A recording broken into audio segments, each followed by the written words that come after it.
It is week 37, if you can believe that. Just don't know where it's gone. And I'm in full opportunistic mode. These are little foxgloves, and we're just tidying them up, cutting off the old leaves. We're opportunistic because these were all found in the tops of our, on the surface of our plants. That's where they've, from the gardens, they've self-seeded. So we've taken them out the tops when they were weeded, potted them on, and now they've grown into nice little plants. The interesting thing about foxgloves, the myth around them, is that they're called foxgloves because the fox used to apparently put them on the flowers on his paws, or her paws, so that the chickens couldn't hear him coming up to the hen coop. Absolutely true. The Royal Horticultural Society have said we are in crisis. The industry is lacking youngsters coming through.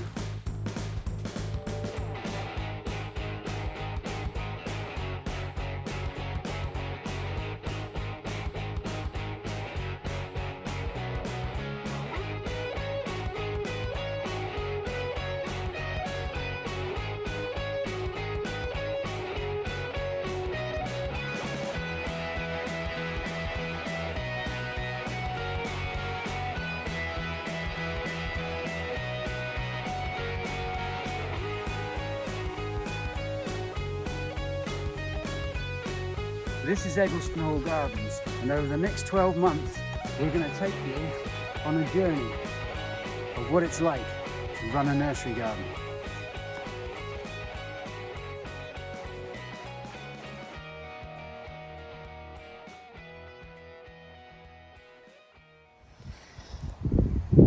Now, last week I did say that I would show a better Acer well, more mature, but because they're seed grown, and they are all seed grown, you get some variation in them. This is one just outside the gardens, and we use this one for seed quite a lot. It hasn't produced any seed this year, but if you look at this bark on it, it is quite stunning. You catch the light on it and it's almost like, I don't know, it's like an amber sort of cinnamon colour. And this shedding of the bark goes right up through. It is an incredible specimen. I really, really like this plant.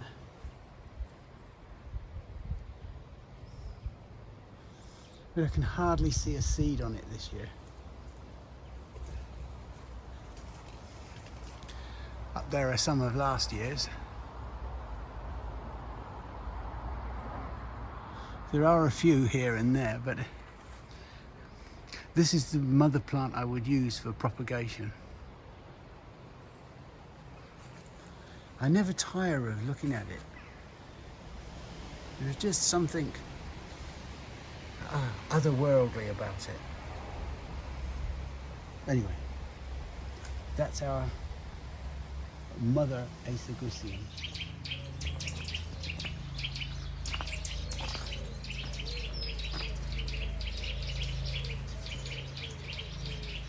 It's a lovely, beautiful, beautiful sunny morning. One of them that's great to be alive. Now this vanilla phrase, hydrangea, is way behind everybody else's. I think it's probably because it's hungry here and it's not getting a great deal of light at all.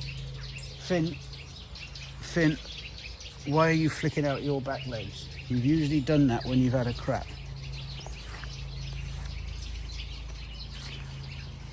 Never mind.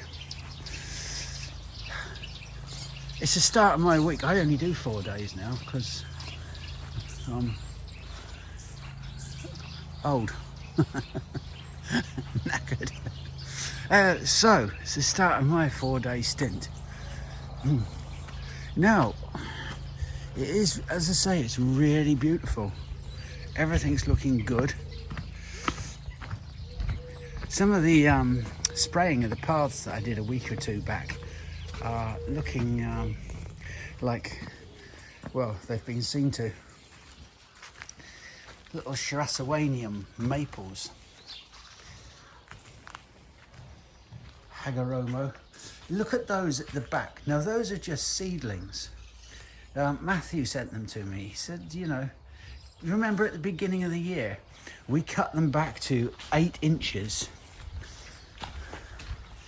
And now look at them.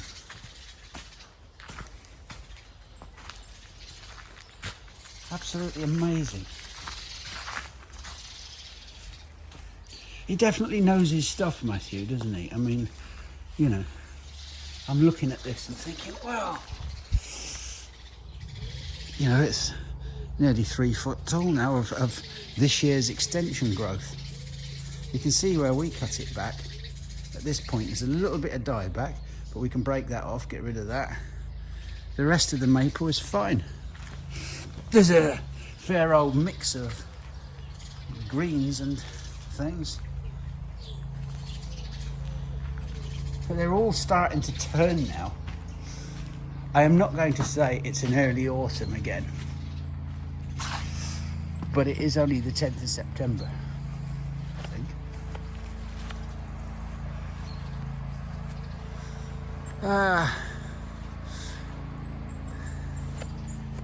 Windfalls everywhere. I expect Elizabeth will be taking them for her horse.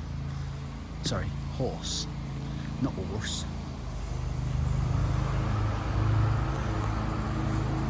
You would really think after 65 years I could talk properly. Somebody from America wrote to me and said they can't understand a word I say, or any of us really, but they really enjoy watching the videos. Yeah.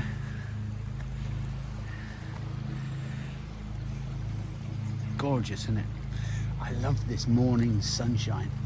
It just makes you feel good to be alive. And it's a good time to take stock and have a wander around and see if there's anything that's desperate. I think with Clara this year, she's into the 2nd year of her apprenticeship, although she's been with us 3 years. I think she's going to have to do more of the gardening, so I'm going to put her with John a lot for at least a day this week, just so she can learn to use mowers and strimmers and ride-on mowers and the whole bloody stuff. She needs a good rounded education. The raw materials there, it's fine. No problem at all. A joy to have around, really. As is Thomas in his own way, and Elizabeth, with their own particular personalities. Wouldn't want to be without them. Still a pain in the ass sometimes. This is one of my favourite trees on the nursery. I got this years ago, some grafts of it from Matthew's dad, John, and this is one of them I grew on. I have, however, pruned it into this shape. It's a type of field maple, Acer campestre pulverulenta, which refers really to the type of variegation. You can see it's almost spotted and halved in places on the leaves. It really is nice. We get lots of comments on it. I haven't actually. Sometimes I've had some and sold them, but I've never really pushed it. And we get asked for it all the time. Yeah, it's a lovely thing. I have actually cut it that way to accentuate it. You can see how the the trunk is twisted over, and when you remove these shoots, they just up the stem, up the trunk, they just break out again. A lovely thing, like a waterfall of colour early on. Now, this is a bit of a walkie-talkie, I've been going on and on a bit, but the Liquidambur is just starting to turn colour. This is Liquidambur orientalis, and it's not the greatest colour in the world. It tends to have these like little purple shades, and it's just about starting. But the Worpleston, you can see, is really starting to change colour. It looks lovely when the sun is on it, and the good thing about this is it is so colourful for so long. You're talking nearly 2 months. Now, this is a plant I don't actually like. There's nothing wrong with the flower. It's a colchicum, and it's an interesting plant. There used to be a mass murderer called Wilson in the 1800s, and she killed her husbands by using colchicine. Colchicine is an alkaloid within these. They're called naked ladies because they come up before the flower. Sorry, before the leaves come out. Obviously the bees like them. And then the leaves come up later. You can see there's more coming up here. I find them ungainly because they fall down like this. They just elongate and fall over. But it's an interesting plant. Apart from the horrible part of what they used colchicine for, murdering people, it does actually have some medical properties. I think something is derived from colchicine that helps with gout. I've never suffered from gout because I'm so poor I can't afford red wine or meat. What are you putting up? They look Sambucus. like Sambucus. Doesn't look like Sutherland's gold. Because it's not. Ah. It's a golden tower. Do you think that's similar to Black Tower? Well, at least nothing out of lake, is it? Well, not just in colouring, mate. It's far more cut. Black Tower has more of a typical elder leaf. Yeah. This one has a far more dissected leaf. So, it doesn't look very towery. No, it's just called that. I don't know.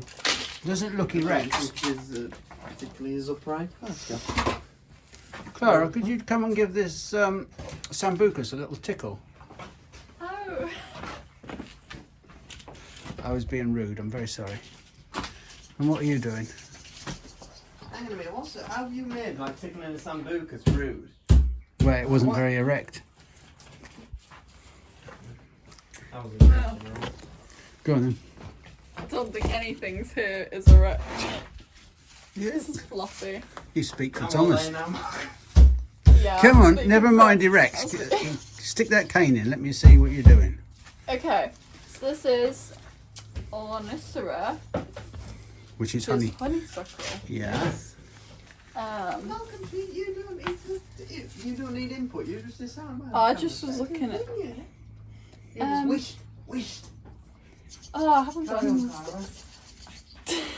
Could have poked you then. Sorry. Go on then. Okay. Sorry. So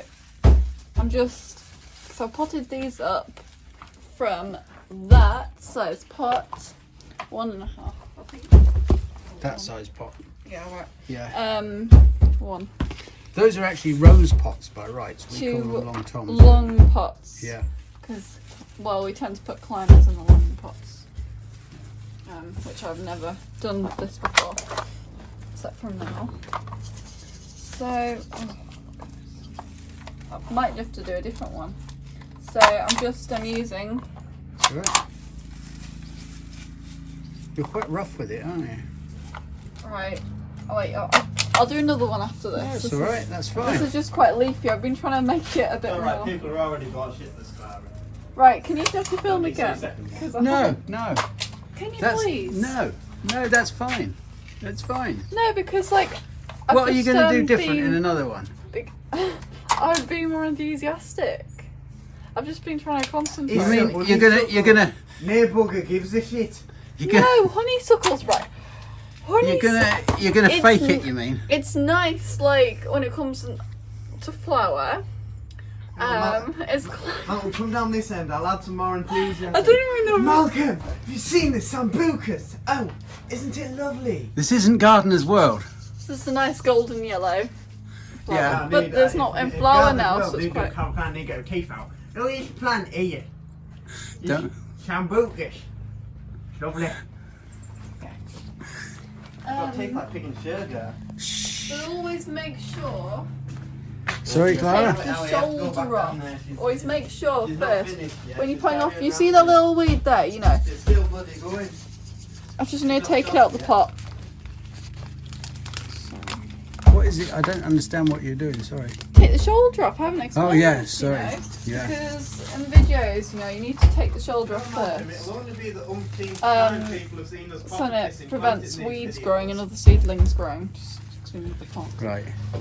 And I've also been cutting out the dead Okay. dieback. Excellent. I need to get another pot now.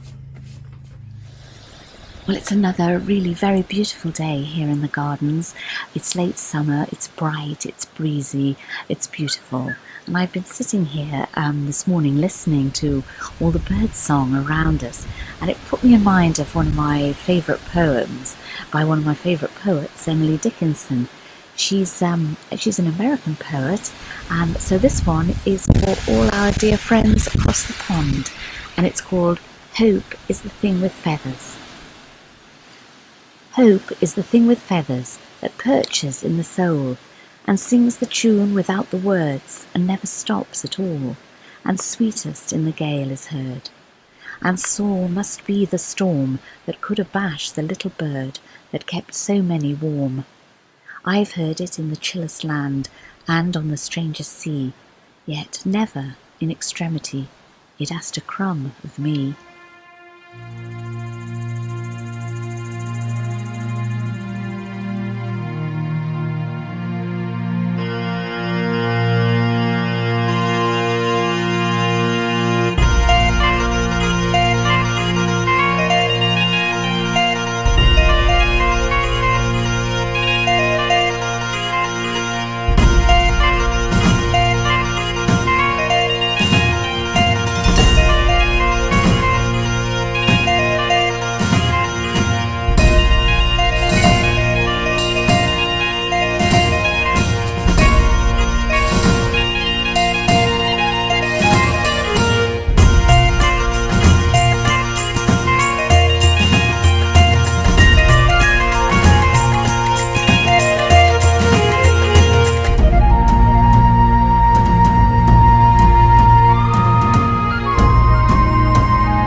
These are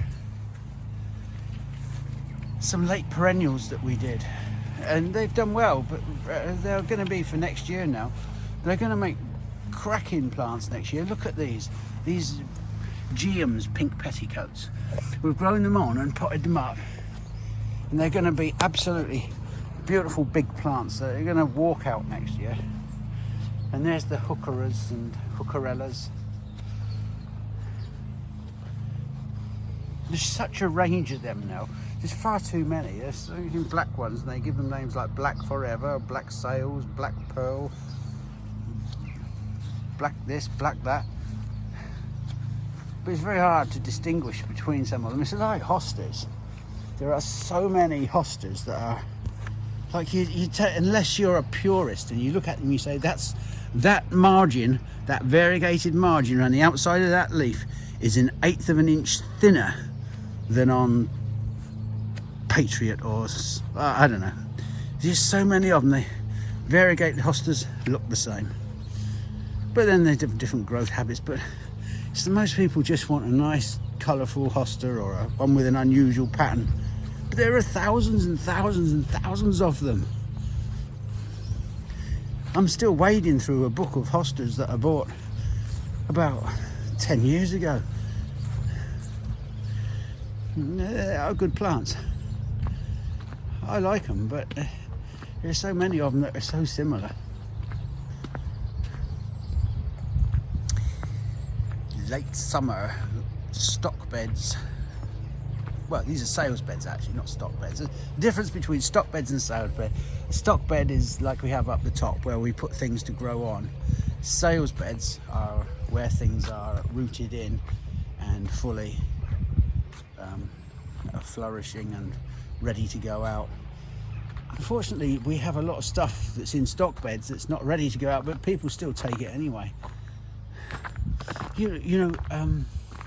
One of the things I have as a nursery is people say, oh, and this is the gardening press I'm talking about. I think places like Which Magazine or the RHS Magazine or some of the other things, they will say to you, when you go to a garden centre, knock the plant out. If it's not potted, if it's not rooted through, then it's under potted. If it's got too many roots, it's just not ready. It's not right. It needs potting on.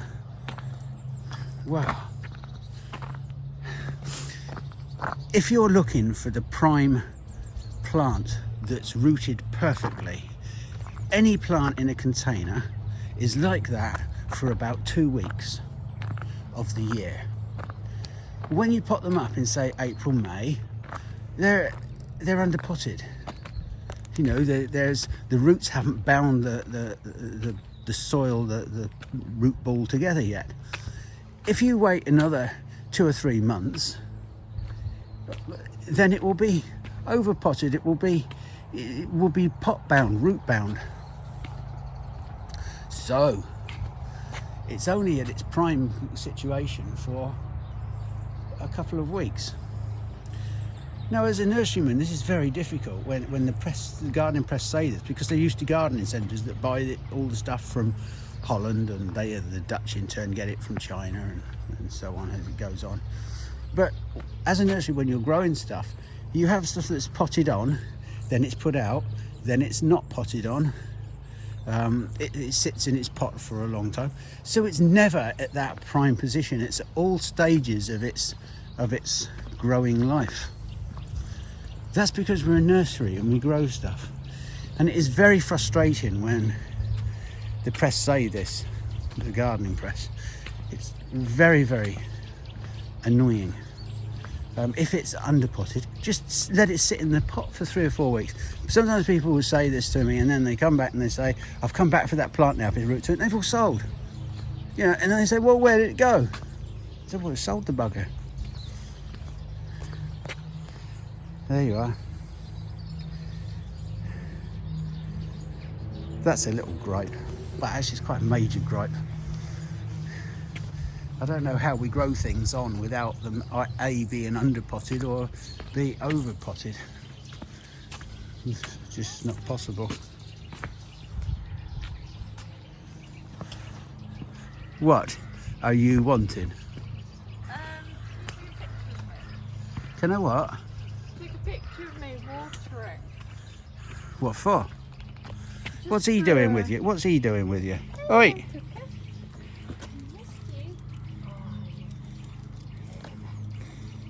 Oh God. Right. I haven't seen you for ages. I think it's dirty now. Yeah. Look at him. You pansy. He's meant to be a killer. Yeah. We can have a nice little wander up the wall. We're starting to make some space now, and very soon ferns will find their way up there. What's wrong with that? That should be more than No, that. it just keeps going on and off. I can piss faster than that. For some reason. So. I'll go and sort that out. No, it's all. I mean, Have you got to go right up the top yet? Yeah, I'm going just like. Right, I'll get you. Oh, I'm then. just doing a few things which are dry, all dry and things. Oh, that's. Oh, yeah. I can see why that's doing that, because the pressure is dropping until it clicks in again, the pressure vessel, and then it. I know. No, you didn't. No, you didn't. I did. You didn't know That's about. life. You didn't know about the pressure vessel fading out.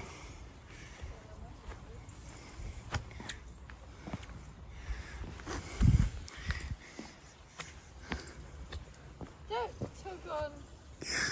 Stop tugging on me hose. Oh God. What was that? That was Thomas belching. I could hear that from 100 yards away. Some of the nice colours here of euonymus are starting to turn. The spindle with their lovely sort of waxy berries. These will come out orange when they open. The seed inside is a lovely orange. It's really starting to turn quite well. This is a good time of the year because we have so much starting to do its thing and change colour. Unfortunately, we have sold quite a lot. You can see by the gaps on these swags.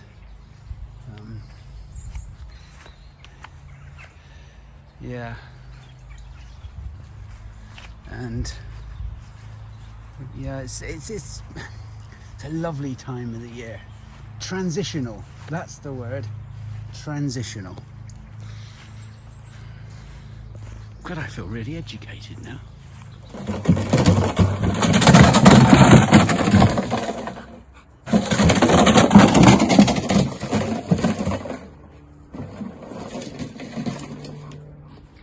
Hello again. Well, I've just decided today's the day I'm going to do the cornice. I was going to do them back in August, but got a bit carried away with the aces, so I'm just cleaning my knife. Clean it up with meths. Meths I hate meths. How can anybody accidentally drink? How could anybody drink meths purposely? But I always have a drink bottle in the winter by the side of where I'm grafting, and we've got little drinks bottles here, or drink light bottles with meths in. And there I was, John was getting bits out on the nursery, and I finished what I was doing, so I just sort of sat back, took the lid off, glug, and oh my God, I thought I'd killed myself.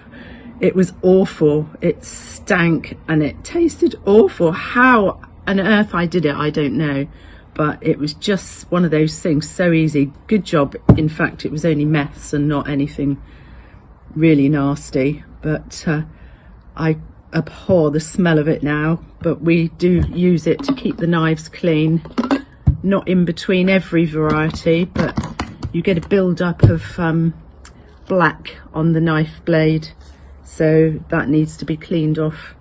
So I just dip it in and scrape it off with a plastic label, and that cleans it up. Also, because I've decided to do the cornice, you don't want any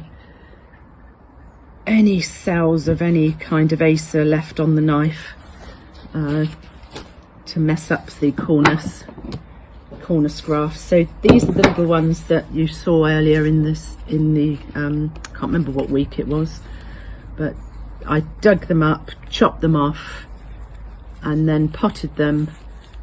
I think it was in June, and then they've all rooted around now nicely. Yeah, look at those lovely roots. So that's a really good root system. That's only a few weeks as well. Afraid I'm going to chop them off again now, which seems cruel, but there. So chop them off really at a comfortable height to get them under your arm, because you don't want to go waving when you're tying. You don't really want all that waving around under your arm. So sort of 6 to 9 inches is really a good height to cut them off, and then I can get them under my arm. So they are a nice thickness. So I just usually clean up the stem where you want to. There's a nice piece there to graft, nice size wood. And then I really hate chopping these up, but there's a nice piece of Cornus controversa alternifolium folia. So I need to take some bits off there. So ideally you want the youngest growth. There's a nice piece which will give you a nice shape. You've got 1, 2 and the centre piece there that'll start to form your tier, because the Cornus controversa is the wedding cake tree, and it comes up, shoots a stem up in the middle each year, and then it'll tier, and then it shoots another stem up, then it'll tier, so it looks just like a wedding cake.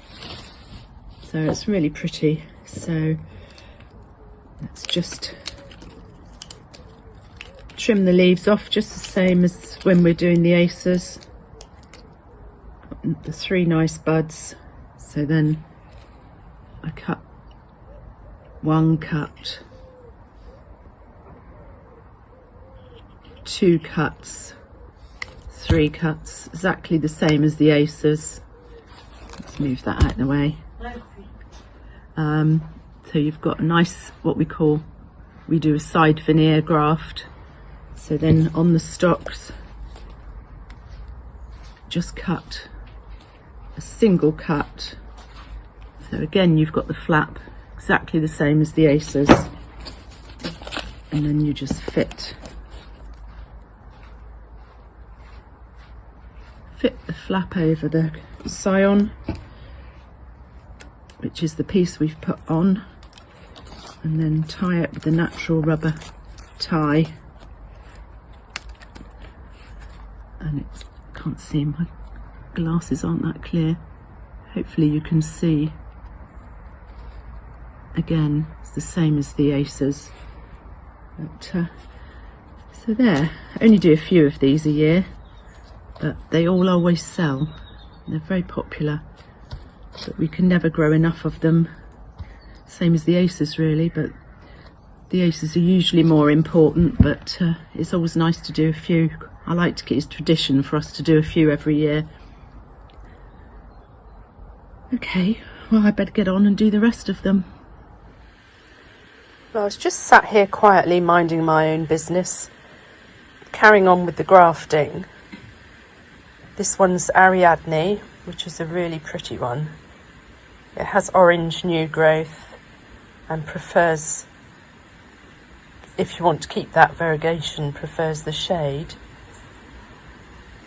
And I was just about to take this scion and cut the leaves off, and this little chap appeared. What a bizarre creature. I'm guessing it's some sort of caterpillar, but it's got the front half, it's got long legs, those are tucked under just like a spider, and the back half like a caterpillar. How absolutely bizarre. I'm going to have to consult somewhere.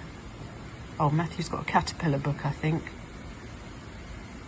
Consult that to see what it is. Never ever seen anything like it. Well, We've just found out what this is called. It's called a lobster moth caterpillar. Look at the legs on him. You can see it's almost, actually I'd say it's more like a spider crab. But he's absolutely bizarre. But we've got a relation who does breed some butterflies. But he is bizarre. Never seen anything like it. At least we know what it is. Apparently they live off beach, usually, but obviously maybe taking a liking to the aces. Well, I've just popped him back on the Ariadne that's in our stock beds where he came from. There's not really any beech trees close to here. Apparently they usually live off beach. You never know what weird and wonderful things lurk about in the bushes. Lived here 40 plus years. Never seen one of these here before. I guess there's always a first time. Oh, what's his hair? He's a grey one. Do you think that means he's old? I'd say so. I think they're a bit old. That's sticking out of the bum. That is his penis. Looks like. Look at that one asleep. That's excellent parenting skills there, Laura. I don't know your partner's name, but he answered Bo's question really well. I'm reminded of a time years ago I took my boys to see, it was to Whipsnade Zoo as it was then. It's now Whipsnade Country Park or something. And there were two monkeys there, brothers, according to what was written on the enclosure. One was looking threatening and the other one was happily masturbating in the corner. My lad said to me, well, what's he doing, Dad? I said, well, he's having a wank. At which point, the other monkey, his brother, shat in his hand and threw it at us. Nice. It's, I don't blame him actually, with us all looking and gawping at him in their private moments. Now this here is lucifer petals. You can see the colour of them. They are admittedly getting a bit old now because it's gone over flowering. This is Hellfire. You can see it's considerably redder. You can see down the sides of here, this is quite orange. It is different, but the other good thing about Hellfire is it comes into flower. Look at that, it's a lovely velvety red. It comes into flower after Lucifer is finished, or just as it's coming to an end, you then go into Hellfire. It's a lovely thing, and it's certainly worth growing. If you get a chance to get hold of it and you like Crocosmias, I recommend Hellfire because it carries on. This is Goldfinch. You can see it has a lovely golden twang to the centre of it. I know a lot of these things look very similar, but to the purist they're quite important. You know, people that really like the Crocosmias. This is Zeal Tan, shorter growing than the others. Queen Alexandra is a definite sort of orange colour.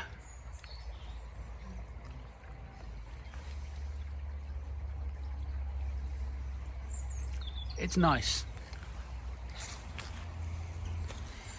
Okavango is interesting. There is a series of them named after rivers. I think they're African rivers. This one is just going over, but you can see the colour of that one. This one here is a favourite of ours from Cali Gardens. One from my old friend Michael Wickenden. And yeah, he just called it Calzeun Castle because that's where he got it from. And it's a lovely, lovely, there's a slight pinky twang to it.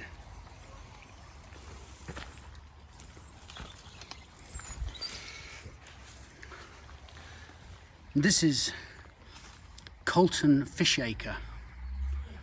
This is a really nice one. It's one of those brownie leaved ones. I don't like them because I always think they look like they've had too much water. But it is one that's quite popular. Colton Fishacre. You'll have to excuse these because they are going over. Citronella. It's a nice clear yellow. Let's see if we can get it in focus, of course. There. Citronella is really nice.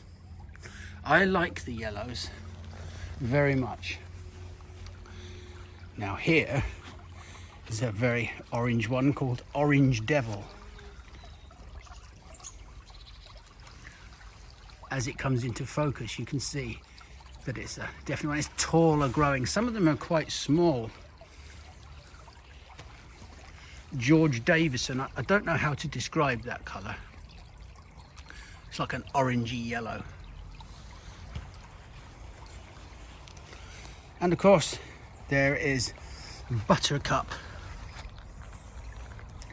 I suspect the clue is in the name. It's Crocosmia Buttercup. Very, very easy to grow. My favourite, is Honey Angels, which we haven't got. It tends to come out later than others, but it's a very, very nice Crocosmia. These are looking a bit raggedy now because Elizabeth has been separating them, and we've taken off all of our propagation material, so they are lost now. A few weeks ago, I can't remember when, and whoever has done it hasn't dated the labels. A few weeks ago I sowed some lupins. Now this is a really interesting thing if you're a grower. Our lupins, you've seen them, the Glamrock hybrids, all different colours, and we select some seed from each. Some of the lupins are a lot more vigorous than others. Some of the nicer or more unusually flowered ones are very strange. They don't produce a lot of seeds, but we've separated out the seeds and got rid of the chaff, and so we've sowed a lot of them. We've sowed 3 per pot. Now, because of the vigour, you can see here they're not uniform. They're not like hybrid seeds which are completely uniform. They're just open pollinated seeds, and you can see that some of these, there's only one coming up, there's none coming up in others. We used to get around this by soaking the seeds in warm water for 24 hours. But really I just wanted to try this experiment of sowing them in late summer to see what would happen.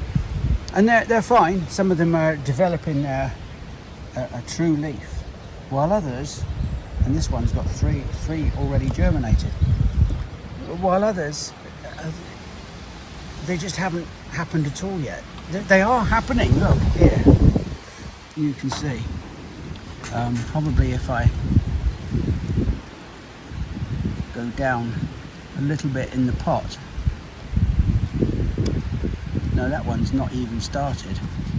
Absolutely nothing. It's interesting because it shows you the variability in open pollinated plants. They don't all come up together, and I think I might have raised the issue, but anyway, you can see here there's 3 seeds. There's 3 seedlings. There's a green one with seed leaves. This is a sort of a goldeny yellow one with seed leaves, and there's a very strong one. Now the temptation in if people grow things is to pull out the weak ones and keep the strong ones. Well, if we keep all the strong ones, the likelihood is that they are plants of the same colour, the same vigour. They've inherited that vigour. So what we want to do is pick out seeds that are just sort of different. In this one I would maybe get rid of that one, and keep that little gold one. So you would, to get the variation of colours, you would pick out, you keep a selection of different vigours. So pick out some of the strong ones, pick out some of the medium ones, you know, just vary it up a bit. That way you will get the different colours and the interest.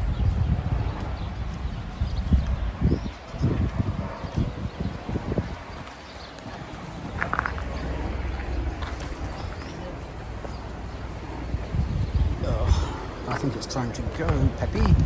Come on. Here at Sunnyside we need to sort out these front borders. They're overgrown. There's areas of crap, something we can do something with. There's an enormous great holly tree here. It has a clematis running up through it. Many years ago I hat racked it and it's just gone crackers again. It's going to damage the shed roof if we're not careful. There's ivy all over these walls. The side of the house is covered in ivy. It goes right up over. And down the side is a huge big maple, cereus. It's enormous and you cannot get through here. So down the side here we need to make some space. There's pots built up over the years, bits and pieces, hostas, all sorts of things. There's some really good stuff in here and some crap. Let's not be honest. Let's be honest, I mean, you know. It's just a build up of bits and pieces over what? The last 15 years it's been let go. It was a glorious garden in its day. And we're not going to try and do it in exactly the same way. But what we are going to do is just open it up. We need to spend this winter really just clearing. It's a slash and burn. There are some plants like this yellow bird magnolia that I want to keep because they're prime for air layering. Although with my retirement I suppose that doesn't really matter anymore. There is just so much to do. But I think the process, as with anybody, I mean, we're going to go through this process together. It seems the reaction to the So You Want to Run a Nursery videos and the English Nursery Garden Year series has been so good that it seems a pity just not to carry on with a different project. You have to fight your way through this undergrowth. In there is a pond and a summer house, but you can't see it. That's a Red River birch up there. That needs lifting up, I think. There is such a lot of slash and burn.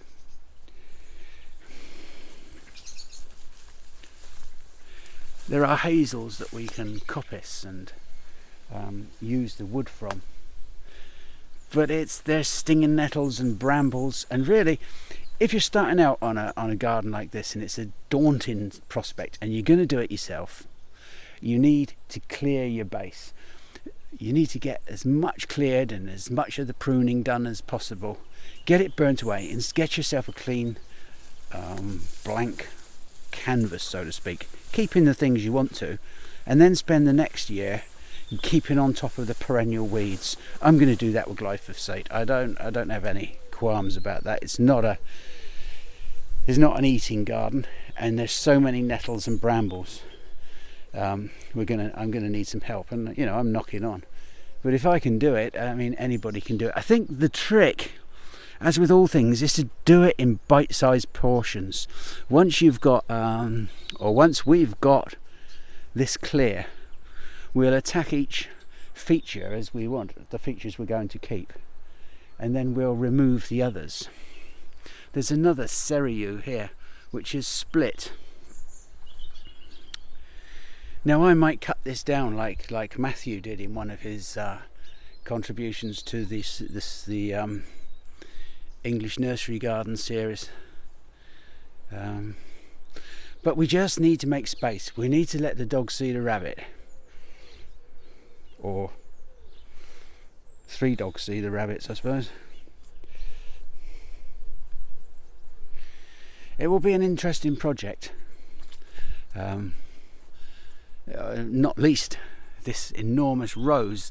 The old apple stump has nearly fallen over now, so we need to get in there and really thin that out and decide how we're going to display it, whether we put up a pagoda or something like that. We need to thin these trees. We just need to make space. But as I say, it's important not to get disheartened. Just do it in little portions. If you're at work all week, have a couple of hours at the weekend, 3 hours, but don't blow yourself at it. Don't bust a bollock. You want to look forward to going out and doing it because it's exciting, making something new. And you also need to pace yourself. I have to pace myself because I'm not getting on. But I think that in the old days we used to have this, when people had more disposable income, particularly in the 90s and the early 2000s, a lot of people were selling up in the south of England and moving up to the north with a lot of disposable income. And unfortunately, in those days, there was a better rate of interest. But now, you can't do that because you'll be eating into your capital. So it's got to be a complete life change, and maybe more jobs will come up here, and there's so many people working from home now. But whatever your reasons, you need to be able to enjoy it. And the days, my point was, the days of where you had so much disposable income you could easily pay somebody local to come in and do it, you know, they've maybe gone, unless you're really loaded. But isn't it nice to be able to just take something like this and create something new out of it? The only bit I'm not keen on doing myself is the pond.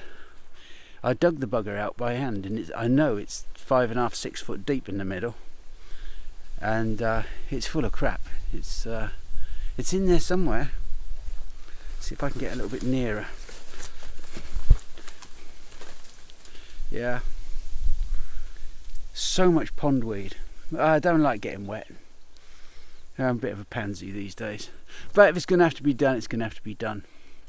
And we will take all these, we'll cut all these trees, and we'll burn and clear a little bit as we go. And hopefully over the weeks we'll be able to show you how it starts to change.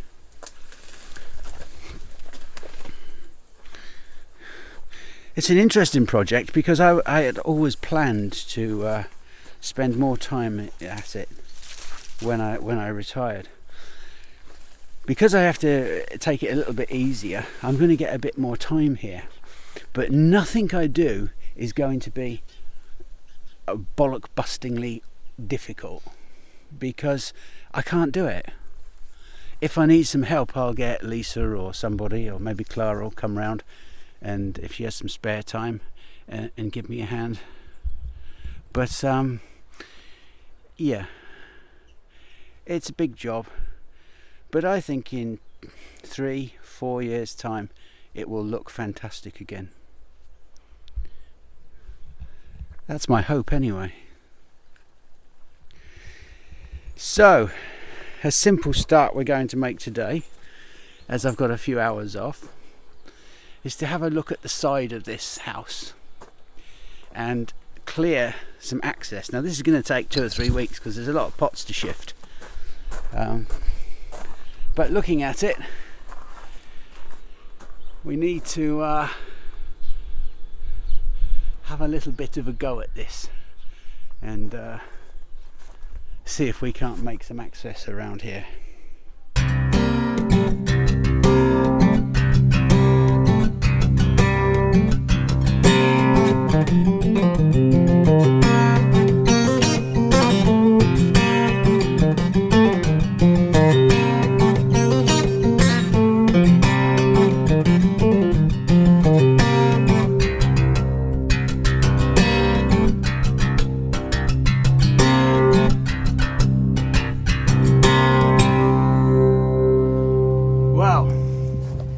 There is something of a start. The big maple has gone. I'll have to try and get the stump out at a later date or cut it off. There's an old barbecue that was my neighbour's. And there's all sorts of pots and various other detritus. Now we need to get the ivy off. I don't like ladders much. You can see here, it's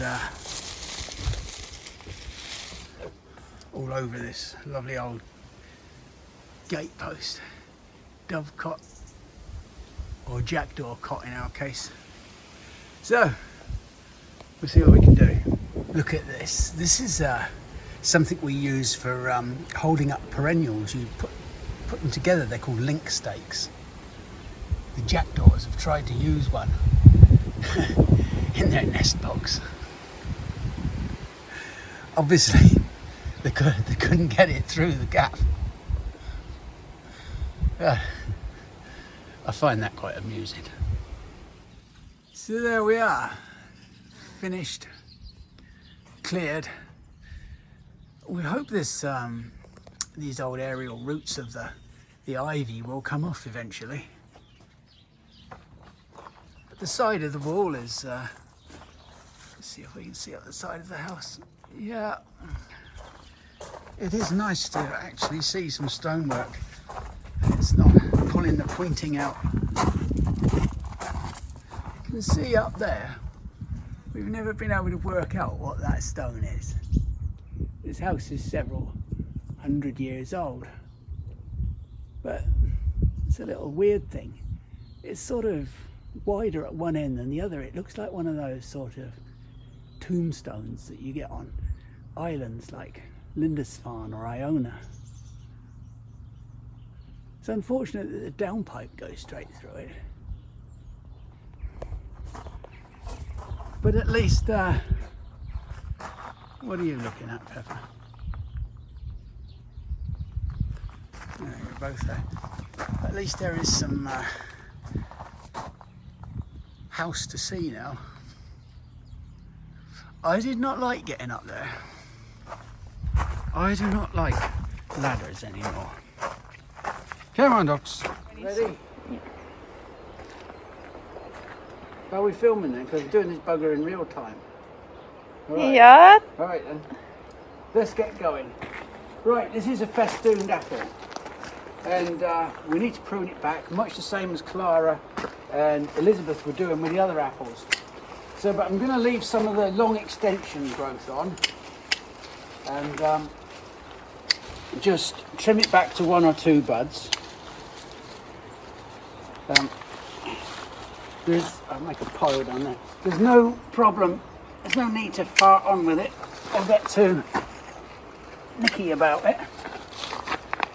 The good thing about festoons is that if you prune an apple tree wrong, you can actually, it's a sort of get out of jail free card. You can actually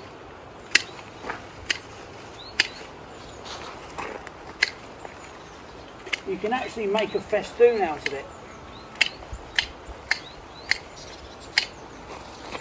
And you can see here we've got so much new growth, new material. But we'll leave some extension growth just in case we want to make some more twists in it. It really doesn't take long.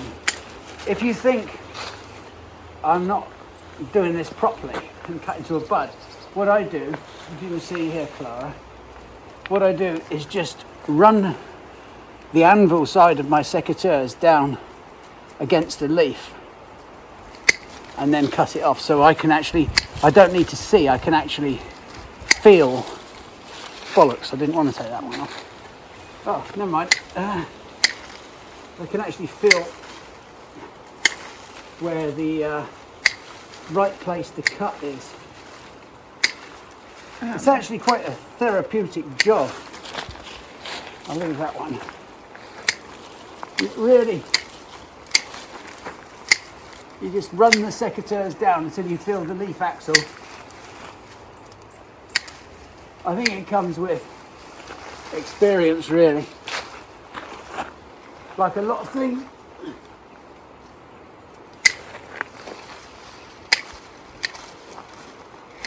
Now you can start to see the shape. Can you? Yeah, a bit. Is it coming out? The reason I'm doing it in real time is so that you don't think it needs to, you can see that it doesn't need to take hours to do. And you don't need to be too nervous about it. Just get in And you come round here, Clara. You can see I can get in here. I can run the secateurs down. Run them down to a leaf axle.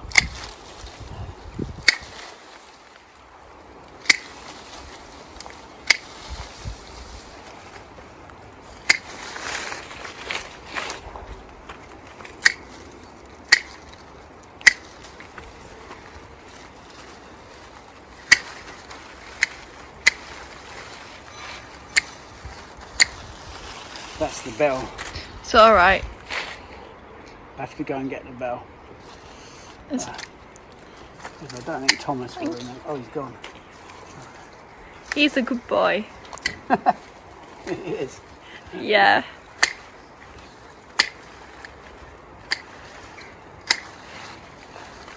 So I'm just going around the back of it now. This is probably looking quite boring, but I really want you to see how so you can see what you've tried. quickly it comes into shape. I mean, you'll be able to see a bit easier with no leaves on, of course, in winter time. But it's quite hard to tell on camera in a way. All these have been. Oh. Now, if you stand back, now if we want to, we can bring this one round to the base of this one and run this one round, just twist it round to there. So we effectively make a new festoon. You need to do this while it's slightly turgid and then come back and tie it in. I'm not going to do the tying in now because that's for later on. If you come round here and we could put that one into there and make another curve here, but we're not going to. I'm going to chop that one off because it's actually encroaching on the path. This one, we could get rid of that one, and that one, and that one, and here, well, I adjust my, we can bring this around here. Don't be frightened of twisting them. They're very flexible this time of the year, and you can come back to them. Just twist them round. They are very flexible. And you can twist them round, and you can see you're getting starting to get another couple of festoons up the top there. And we're starting to get a feel. You see where they've been already previously tied. You want to like keep the there, middle open. And then it just goes round. And that's that branch. There's another one branch there. Hope put my finger in the lens. If I can get on here. I'll have this one Just off. making an unusual shape.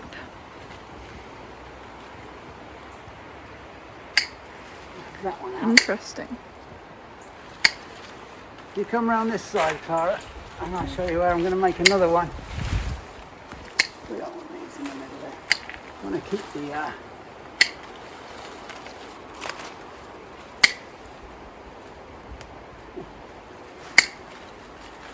right. So I think we can come here with these two. And we should just twist those around there like that. As I say, we will tie these in later. But at the moment, we don't want to piss around with that.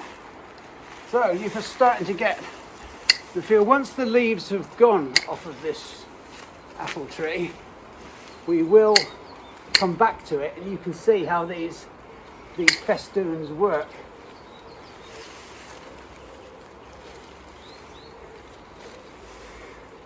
This one I could bring down here. Now if you're not using two, you can tie it in. No, I don't like that. You can tie a single one into some old spurs, but I think we've gone up high enough with it.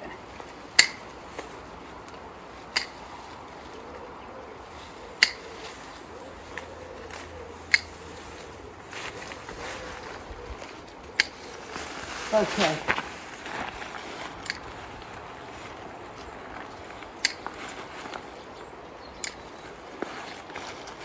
So we've put in 3 new curbs. And when that comes into blossom in the spring, it will look absolutely fantastic. We'll just clear out the bottom a little bit so dog can see the rabbit.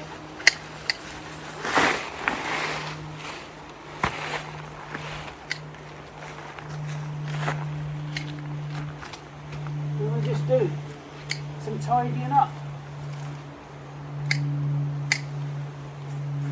It's like tidying up your bikini line, Clara. Yeah. I don't understand that. Growlers. Oh, I do. How's that? That's a bushy one. Come on, let's go. I'll come back and clear this up. I'm happy with that. Well, I had thought I'd made some progress this week with Malcolm cleaning up his act, what with him allowing me to read out the Emily Dickinson poem and whatnot. He's just listened to it in the kitchen and said, in bewilderment, "But there's no smut in it." So I am going to now research and see if Emily Dickinson did actually write any saucy limericks, but I do think that's unlikely. But there you go. I'm out here now looking at this gorgeous, gorgeous green side, and I've had a little walk around the garden and I've found, I think, all the colours of the rainbow, which Malcolm's going to set to music in his time-honoured fashion.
See,